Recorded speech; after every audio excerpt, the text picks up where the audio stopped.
Hey everybody, it's Karen Anderson here with Aortic Hope, and this is our week in review. And before we get started, as always, please take a second, click like, click subscribe so you're notified about any of our live events. And please remember to kindly share this event when you're done. The week in review basically is a recap of all the information that we put out there on social media. And it's really for individuals that are not part of the social media, in a sense, Facebook or something else world. And this way you guys get a chance to read and be part of the information that we've put out there and kind of interact with me or whomever else is co-hosting or hosting these week in review events. And even if you're watching this later in, as we once said, in Memorex, that gives you an idea about my age, please put a comment below. We check in, we'll answer. We love interacting with you.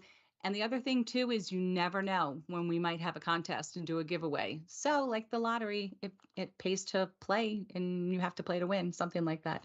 All right, let's get started. One of the first things I want to chat about, I need to give a shout out to was we just came off of having the awareness walk with Aortic Bridge, and it was wonderful. I unfortunately was unable to be there this year myself, but I've been there before in the past. It is like none other, and we're going to tell you a little bit about it. And there's a photo of all of the wonderful people that partook, in the walk across the Brooklyn Bridge. So it was. They did such an amazing job. Everybody who participated walked across the Brooklyn Bridge this was last week. Some were medical professionals, some were survivors, some were caregivers, some members of Aortic Hope, people from Think Aorta US, people from Aortic Bridge mainly. It was just such a great event to come together. And I think there was about over 100 people that came together, and we're learning about how important it is to hashtag Think Aorta, Think Family. And as we know, what that means is sharing your medical history with your loved ones to decide who is at risk. And from there, we can properly monitor and, if need be, diagnose someone, hopefully before the rare event of an aortic dissection. So they learned all about that.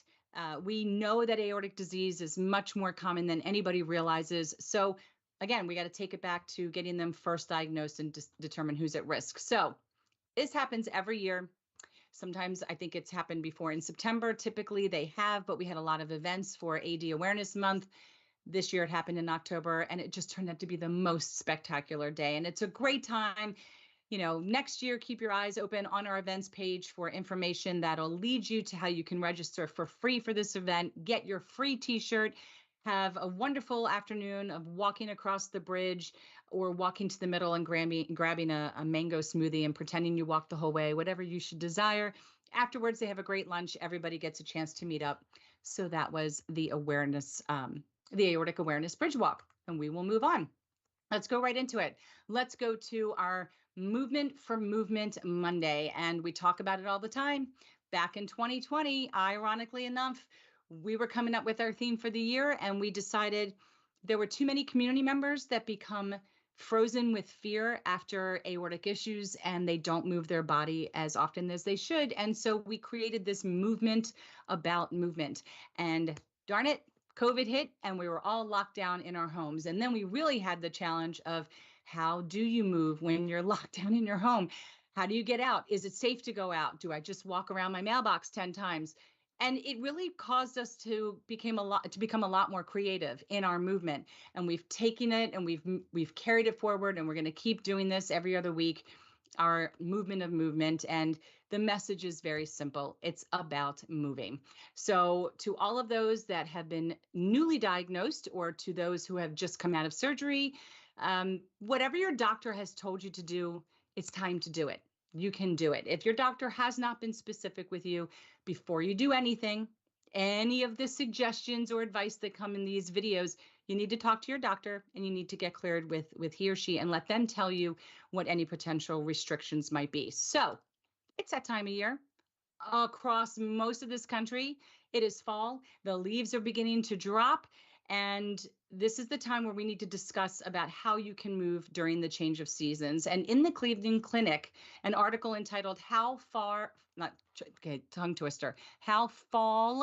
that's hard to say those two words, How Fall Yard Work Can Cause Heart Problems.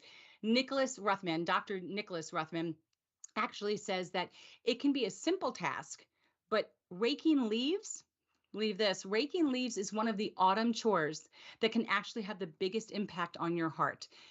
In fact, it's considered to be an aerobic exercise because of all of the twisting and movement and bending that's involved. So I bet a lot of people never really realized how hard raking leaves can be, but it's actually equal to that of shoveling snow, believe it or not. And yard work in general can be deceptively challenging. So it's really important to do it slowly and to pace yourself and to stay hydrated, and most important, to listen to your body. And you really should be adapting all of those rules for any activity that you do. And when we take a look at this article in further detail, as we said, raking leaves can be deceptively challenging, particularly if those leaves are wet. And I'm sure some of you who once did this or still sneak it in and do it realize that when leaves are wet, the weight increases and it becomes very physically rigorous. And in some places, it's just as rigorous, as we said, as shoveling snow. And the second reason why this can be challenging is a large amount of exertion too quickly can actually trigger a heart attack. So what that tells us is that your heart is overworking. And for those of us in the aortic disease world, that would increase your heart rate, could increase your blood pressure. This happens especially in cold weather. And this is because your arteries contract or constrict, which can actually drive up your blood pressure, and it puts pressure on your heart. So this is an important factor to take into consideration if you should choose to begin the process of raking leaves. Here in my house, we just let them disintegrate and they become part of nature and they blow around and they look really pretty. We don't rake leaves here. So whatever you choose, just take into consideration how it might impact you physically.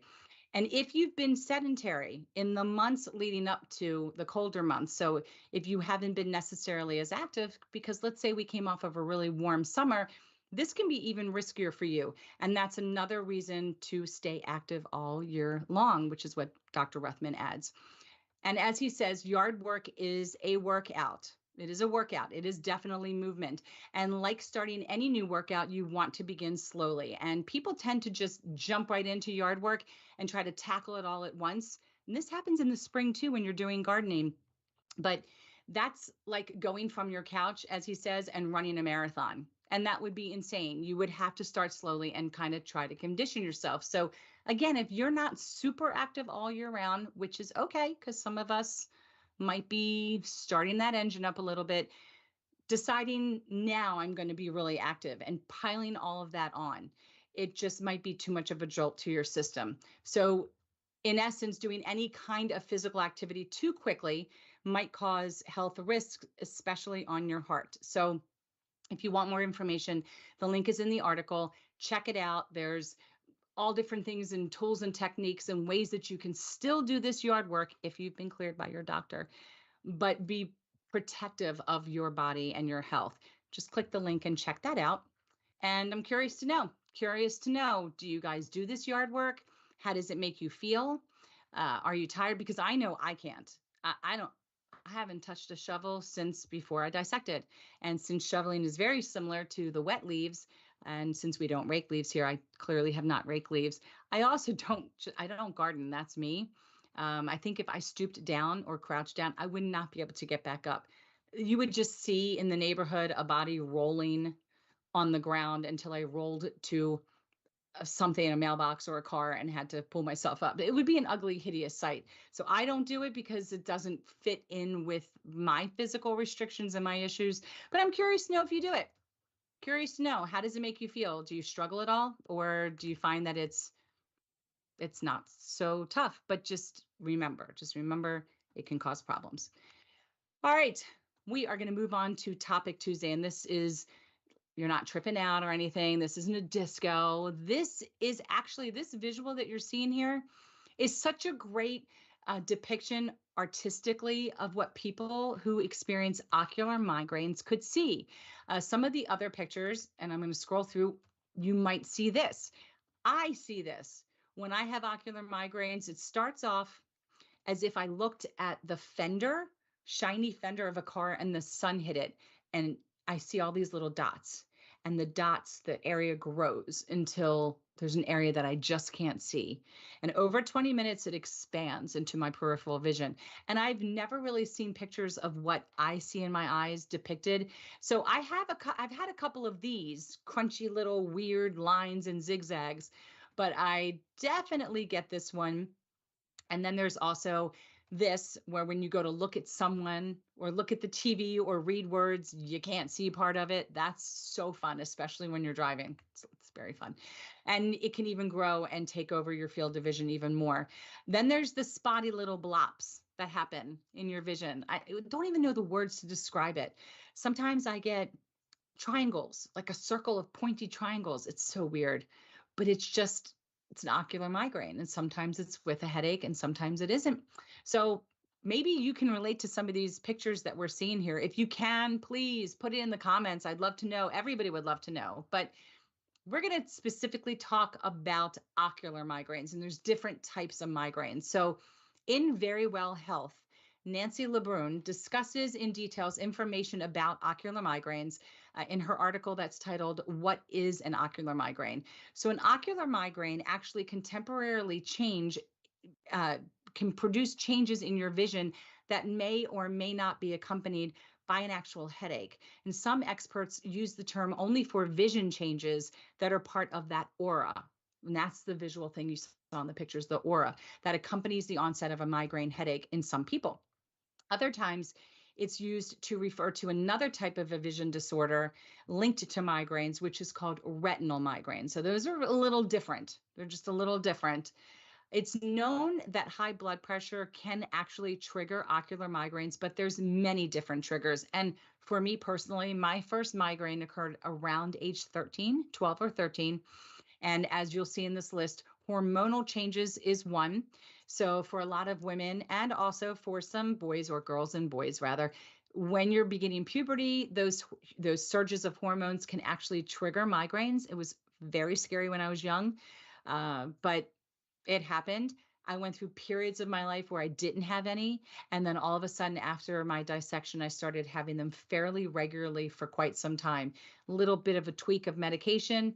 And now they only tend to happen if I've taken in too much caffeine, like a lot of chocolate, or I've had a lot of Coca-Cola, then all of a sudden I might develop a migraine. But here's some other triggers that might produce these ocular migraines. And that would be stress, caffeine, which I just talked about in the form of chocolate or Coca-Cola or something like that, a caffeinated beverage, definitely coffee. Caffeine can bring that on. If you have a sensitivity to a food additive, that can trigger a migraine. We discussed the hormonal changes, and a bright flashing or fluorescent lights, they can actually cause it as well. So in this article, Nancy goes over the two different types of migraines, and she says that a migraine with an aura, which we saw in the pictures, you might have blind spots. You could have zigzags, lines, shooting things, flashing lights in one eye or in both eyes. So don't be alarmed. You're not going blind if this is the type of headache you're having. Now, again, I'm not a physician. I'm not an eye specialist. I can't see what's going on in your brain, in your head, in your eyes. If a visual occurrence doesn't go away in about 20 to 30 minutes, you may want to contact someone just to make sure that you particularly don't have anything to worry about. I've also detached my retinas, which can be attributed sometimes to aortic issues. It is hereditary. I detached my retinas many years, about 20, 30 years before my aortic dissection. And with that, it was not like an aura. That was seeing black specks of dirt and dots everywhere all the time. It didn't matter where I looked. And when I went in for a special eye exam, it was discovered and diagnosed that I had actually detached my retina. So I did have a pretty quick surgery after that. And it was actually in both eyes, and I didn't know it at the time. So different situation. My point is, if you're experiencing these symptoms for a prolonged period of time, you should always get something checked out. There's nothing wrong with being checked out. Now, vision changes and visual disturbances are the primary symptom you'll feel when you have a migraine with an aura, and you might actually find difficulty with speech and movement. You might feel a tingling sensation down one side of your face, or it could travel down your body. These symptoms are short-lived and have no real lasting effects. Interestingly enough, what I have come to learn is complex migraines, totally different, can mimic TIAs, or transient ischemic attacks, which would be like mini strokes. So you would never have like 15 TIAs weeks in it, in a row, but you could have many, many complex migraines over and over again. And a complex migraine can cause you to feel like you're drooping on one side of your face, could cause you to feel a sense of paralysis, slurring of your speech, vision problems. So the problem here is a lot of these symptoms could mean you're experiencing one of many different things. And again, it makes sense to have them all checked out by a physician so that you have a better sense of what's going on in your body. Now, let's talk a little bit about retinal migraine. So retinal migraine affects only one eye. I can tell you I've never had this, and will occur before or during a headache. So you'll either have an issue occur and then get your headache, or it'll happen during. Whereas the one we talked about before does not necessarily ever have to have a headache. So the symptoms, which can be more serious than those with a migraine with an aura, could include temporary blindness and decreased vision or decreased vision. So if you experience a retinal migraine, it's important for you definitely to reach out to an eye doctor. If you're experiencing more headaches separate from the auras, you also could reach out and speak with a headache specialist, which would be in a department in neurology. But if these situations of retinal migraine are pretty rare, and it could potentially lead to permanent vision loss. So you do want to definitely have these things checked out. And if you want some more information, detailed information, you can always click here and check out the article in its entirety. So that's a pretty interesting topic Tuesday, if you ask me, because we hear a lot of people talk about it. And I think we have some people we have some checking feedback. in. Elk Carr wanted to mention that he's a gardener, and ever since his second dissection, he's had to slow down. Now he says, I'm only able to do a little bit, and I got a little clarification on that. His little bit is about an hour, as opposed to 3 to 4 hours before his second surgery. So as I'm getting information here in my ear, elk cart. So you you were a gardener, and after your second dissection, you realize you've slowed down to like an hour of gardening. I couldn't even do an hour, and I've had one dissection. So that sounds like a lot of work to me, but hats off to you if that's slowing down. And again, if that's what your doctor clears you for and says you are fully capable of doing, then that's wonderful. Then it sounds like you're really doing great. And even someone who can't do an hour is doing great for them, is my point. But I can't believe you had a second dissection. That's also doesn't happen very often unless you tend to have a connective tissue disorder. But that's amazing, and hats off to you for even doing gardening, because I don't like touching dirt and I don't like bugs, but that's me. That second surgery was in August. And you just had your second surgery in August, and it's like the beginning or the middle almost of October. So you cannot be doing gardening right now, like less than 12 weeks since your second surgery, right? But maybe you could be, because there are some pretty incredible people that do some pretty incredible stuff shortly after surgery.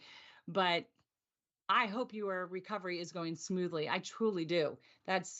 And I wish you nothing but a continued smooth recovery moving forward. That's amazing. That's great. Thank you for sharing.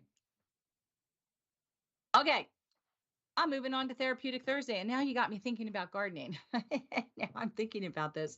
Whenever people share, I think back to, when I was at 2 months out from my dissection.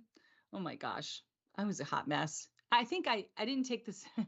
I lived in the same flannel shirt, I think, for those full 2 months. And I think I can remember when my parents would ask me if I wanted to walk around the mall, and I got out of the car and couldn't even cross the parking lot. I was already done. I was so exhausted. It just knocked me out. Knocked me out. And yet there are people that go back to work at 8 weeks. How do you do that when you can't even straighten up your posture because your sternum's still healing? Everybody, we go through something similar, and yet it's so incredibly, profoundly different. That's what I love. And Elk, you should consider being part of our Survivor series and sharing your story for everyone to hear. So I highly suggest and ask, please consider checking out the Survivor series. It's underneath of our blog section, and you can just click on the right-hand side, the word Survivor, and there will be information in any one of those numerous posts that will tell you how you can actually sign up. We might even be able to get the link to you today, and consider being part of our Survivor series and being highlighted. Just food for thought. All right, Let's say hi let's to move on to. Ryan. Let's say hi to Oh, Ryan. before I start, I'm just going to give a shout out and say, hey, Ryan, I think you were with us the last time. Last week, yes. I He think ran you're with us. 5K at 7 weeks post op. Okay, where are all these superhumans coming from? You rode, you did you ran a 5K 7 weeks post op. Okay, I did a 10K like 8 weeks before dissecting in a tutu for Crohn's and colitis, rock and roll marathon, only one I ever did, and I walked briskly because the skeletal system does not accept running. It doesn't do it. Physically incapable. Even if someone yelled fire, I would still scurry fast. So I don't know how you did that after having a dissection. Um, Maybe in the 8 years since I've had mine, things are changing in operations, I guess. And that's amazing. I'm just amazed. I'm being amazed today. Just saying. That's great. All right. Now I need some therapy. So we're going to go on to Therapeutic Thursday because now I'm starting to feel bad about myself. All right. Let's talk about something else that's shared in this community. I'd love to know your thoughts about this. Anybody having nightmares? Nightmares after either being diagnosed with an aortic aneurysm or having survived a dissection? Because it can be pretty common. The Sleep Foundation, Rob Newson wrote in the article titled, How Trauma Can Affect Your Dreams, that dreams often reflect what we see and we feel when we're awake, which makes so much sense. So after a traumatic experience, it's very common to have nightmares and have anxiety dreams. And the content of these disturbed dreams often incorporates similar feelings and sensations to those who experienced the things that you experienced during the trauma. Many people in the community, and we know this because we read many of the support group pages, actually have reported having dreams that they're drowning or they're like losing a fight, a physical fight, etc.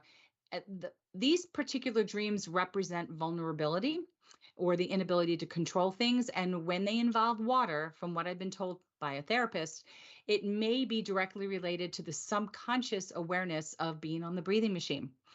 Uh, and I know I experienced these personally. I know I woke up with a breathing tube and I thought I was Aquaman. I remember that. And I said, wow, I can breathe or not breathe. And I still breathe. And then I heard the nurse say cough. And then she took it out. But I do remember that. And I don't remember any pain associated with it. But until I was properly diagnosed with PTSD, many of my early nightmares, and there were many of those after the dissection while I was recovering, involved water, it involved drowning, it involved tsunamis. And of course, I hear myself say this and I'm trying not to laugh, but it did. It involved not being in control over a traumatic event, which kind of sort of was mirroring how I was feeling about the lack of control I had over my own traumatic event. And here we go. Dreams can simulate threatening events and allow us to try out a different response. Yeah, okay, so my response was to chew gum and automatically be able to breathe underwater. There was a cartoon about this, if you guys ever watched it, and jump over buildings and stuff. Okay, but I didn't get to try many different ideas. I just ended up waking up crying. But being exposed to threats while safely asleep may actually reduce our fears and allow access to other areas of the brain important in creativity and decision making. And that's kind of very similar to EMDR. So eye movement desensitization and reprocessing, which is different than the ART therapy, which I still have it written down that we did last week. The eye movement mirrors that of REM stage. So here, this article is saying that if we have a nightmare while we're asleep and we have the ability in our nightmare, in our dream, to try out some alternative ending in this dream, it might actually help curb the anxiety and the trauma that we experienced in real life. Okay, so EMDR, when you're awake in real life, you mirror the eye movement that happens during REM stage when all of this is downloading in your dreams and allows you an opportunity to feel safe and visualize the traumatic event, but know that you're in a safe environment and nothing can hurt you now, thus allowing your brain to kind of reprocess that information and desensitize you to what you thought was traumatic. And now it's not necessarily so traumatic. It's so many words, I know. But the idea in this article is supported by research that demonstrates that we're more likely to approach threatening situations in our dreams than to avoid them. So that's a good thing. We actually try to overcome them than to avoid them in the dreams altogether. But it's very common to have nightmares, especially after a traumatic event. However, it's very important if these nightmares are causing issues with sleep, then you need to consult a physician, because we know that sleep is very important to recovery and to overall health and wellness. And Rob goes on to say that in addition to seeking professional help and support when coping with the effects of trauma, it may be helpful to consider strategies to support healthy sleep hygiene. I've never even heard of sleep hygiene before, never heard of that terminology. But keep in mind that symptoms can be normal. Immediately after having a traumatic experience, it's very normal to have difficulty sleeping. This is very common, whatever your traumatic experience is. So be gentle on yourself and remember that your body is actually attempting to process and to cope with the event that you experienced. This is sleep hygiene, by the way, the things we're going through. Maintain your sleep routine, your usual sleep routine. Sleep and routine go hand in hand. So after trauma, it might be tempting to withdraw or change your normal routine and your normal daily activities, but you really want to try to keep your usual sleep routine to give your body the best chance for a restful night. So what does that mean? If you typically take a bath before you go to sleep, don't change that now because you've had this event. Actually continue with what you're used to doing, because like Pavlov's dog, if you take a bath and then you would sleep, well, now maybe if you take a bath, it'll make the mind think, oh, we're preparing ourselves for sleep. So that's kind of what that means. Another part of sleep hygiene would be to relax before you go to bed. And so instead of trying to pressure yourself into falling asleep, like go into the bed, turn off the light and say, I'm going to sleep right now, focus on ways to actually calm your mind before you actually go to bed. So try to see if you can come up with a way to relax, set your mind and your body up for a nice, comfortable, relaxing sleep, and then try to fall asleep. So you do want to turn off the electronics. I know it's hard. I'm one of those TikTok fall into hell and Armageddon of TikTok world, but it is really helpful if you allow yourself a time limit and not have the app tell you you've been on this too long, stop scrolling. If you're going to do electronics, whether you're going to read, play a game, try Lumosity to help with pump head, whatever your options are, limit yourself, because the longer you stay in that cycle, the more difficult now it's going to be to fall asleep. And electronics are good if you want to try a relaxation app, a meditation app, a fall asleep in 20-second app or something like that, but don't linger. And if you can't stay asleep, don't just lie there in bed. Really, that old adage of count sheep flying, the imaginary sheep flying over your head, don't do it. So if you can't sleep, staying in bed when you can't sleep actually will now create an unhappy association between bed and sleeplessness. So if you find yourself lying awake for more than 20 minutes, try getting out of the bed and try doing something that you would find relaxing. Maybe you need to just take a nice walk into another room that's cooler in temperature, and maybe get a nice glass of water, go down and pet your dog. I don't know, whatever it is that works for you, but remove yourself from the irritable, what's going to become anxiety-ridden experience of not being able to fall asleep, and try something else for a few minutes. You don't want that association now of going to bed and you can't sleep to become the normal. So experiencing trauma can actually increase the risk of multitude of mental and physical health issues. And we know this, and this includes suicide. So if you or someone that you know is in crisis, the National Suicide Prevention Lifeline provides 24/7 free and confidential support. And the number is listed here on the screen, 800-273-8255. And for more information about how to handle nightmares and how to handle trauma at nighttime, you can check out the article that is on the link. That's Therapeutic Thursday. All right, we're off. Feel Good Friday.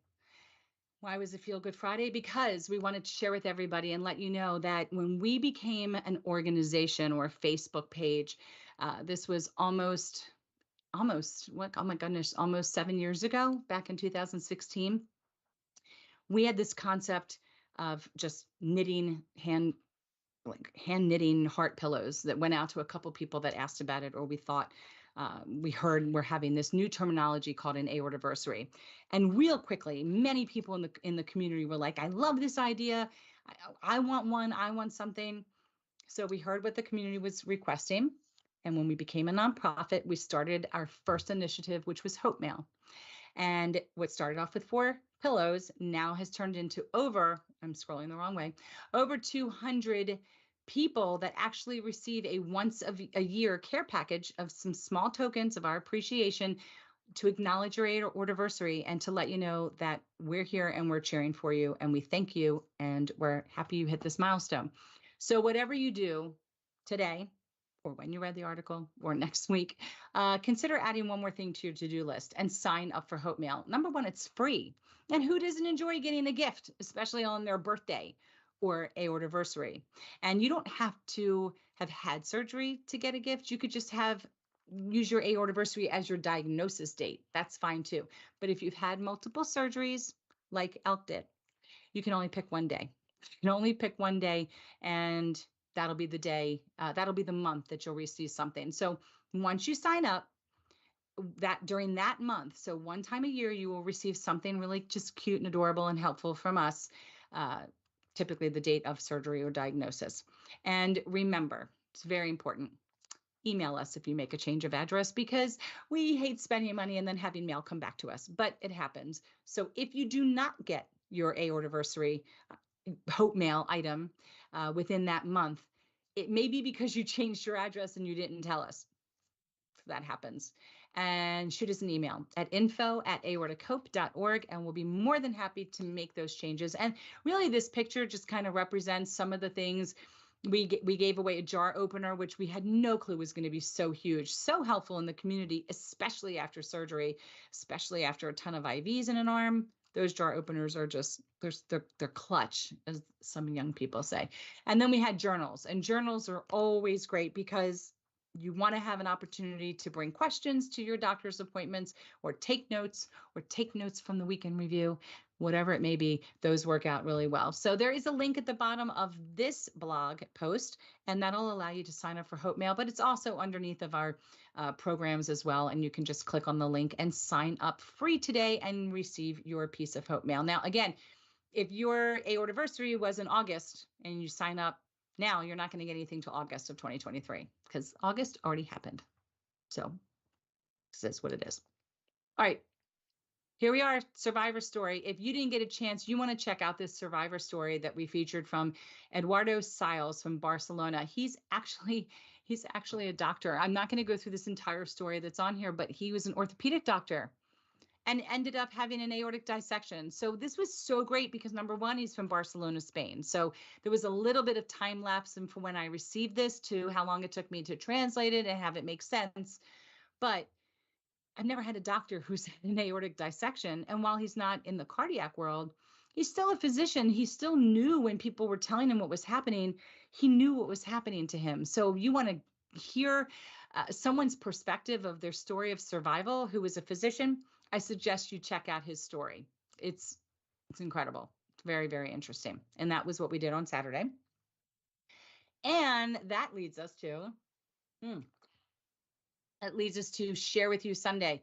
And this was just another reminder of our collaboration with Lawrence Hope Medical ID bracelets. There's a sample of one of the types of bracelets. They have so many different types of bracelets and tags and items that you can use right now as a way of being able to alert a first responder to a medical condition, a medication allergy, you're in case of emergency contact person, all different types of information. But it's pretty important in this community that you consider wearing a medical ID of some type, because you do want to have the best treatment from the first moment of impact, which would be the first responder in the event 911 was called, or an EMT was called to treat you for anything.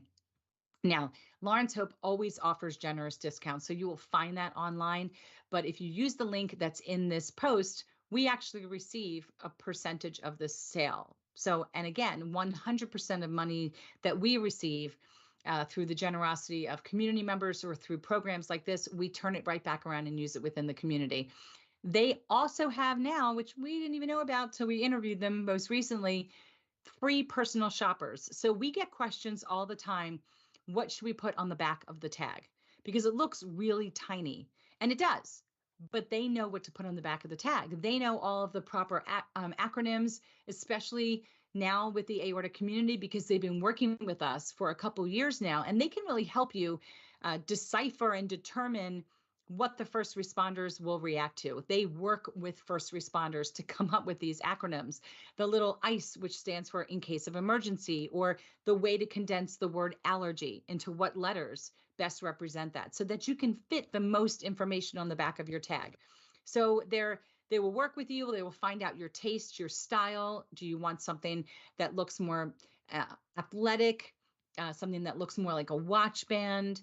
Do you want something that is more kid tested and approved because maybe your teen or your child has Marfan syndrome and needs to wear a medical ID? Whatever the case may be, if you want something glitzy and sparkly, they will help you and they'll pick out the perfect items and show them to you and work with you directly, and it's free. So we highly recommend that you click on the link and you work with Lawrence Hope to pick out a medical ID, bracelet, or dog tag, so that if in case you're in a problem, someone can help get you help fast. And that was our Share With You Sunday.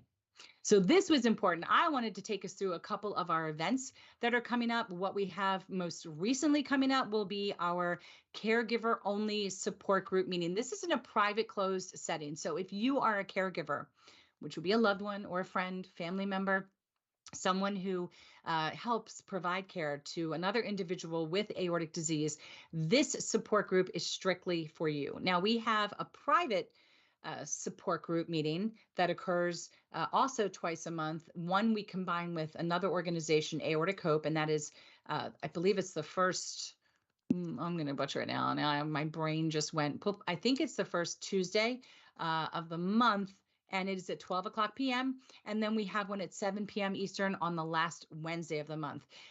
That's for anybody. This one is strictly caregivers. So there is a link where you can click and sign up. And what sets us apart from any other support group that I've ever been part of is we are 100% led by the individuals who talk the talk and walk the walk. So a caregiver actually moderates this group. In the other groups, we have survivors that moderate the meetings, and we also offer a bereavement support group every other month, and that is moderated by someone who lost someone dear that had aortic disease. So you'll find that there's a lot of ways to connect, not only with the moderator, but we have people that join us from Trinidad. We've had people from Italy. We have people all across the United States that come into this support group meeting, and we have guest speakers. So that's a lot of fun as well. So that is our upcoming event that's happening. And then shortly thereafter, we have our regular support group meeting that I spoke about. Now, at the caregivers meeting, we will have a cardiothoracic surgeon present this coming month in October, Dr. Ben Udelman, who consults with us and is also part of the board of Aortic Bridge and Think Aorta US. On our Wednesday, October 26th meeting, it is Dr. Kristen Watson, and she is a doctor of pharmacy, and she will be a guest speaker talking to you all about the medications that we take in the aortic world. So we recommend that you join that meeting. And then lastly, let's get over to this last click here. We have our Halloween bingo. Now that is not going to be displayed here on YouTube. That is going to be a private event, and it is free and it is fun. So take a break from aortic disease and just come hang out with us. And if you wear a costume, you are, you're going to be entered to win a $30 gift certificate to one of our stores. Registration is free. You will receive your bingo card just leading up to the event, and you will use that card over and over again. So you want to be able to print it out or have it on your iPad or wherever, and just don't write on the card. Use M&Ms, use Skittles, use whatever, pennies, whatever you got to mark it, and then clear it at the end of the game. And we play 10 games. So some of them are really special. Some of them are regular. And then we also have a biggest loser. For everybody who didn't win, they get an opportunity to win as well. And the prizes are really great. So they're not all just swag from Aortic Hope. They come from all different places, and you're going to have a blast. And the prizes go as high as $50 in value.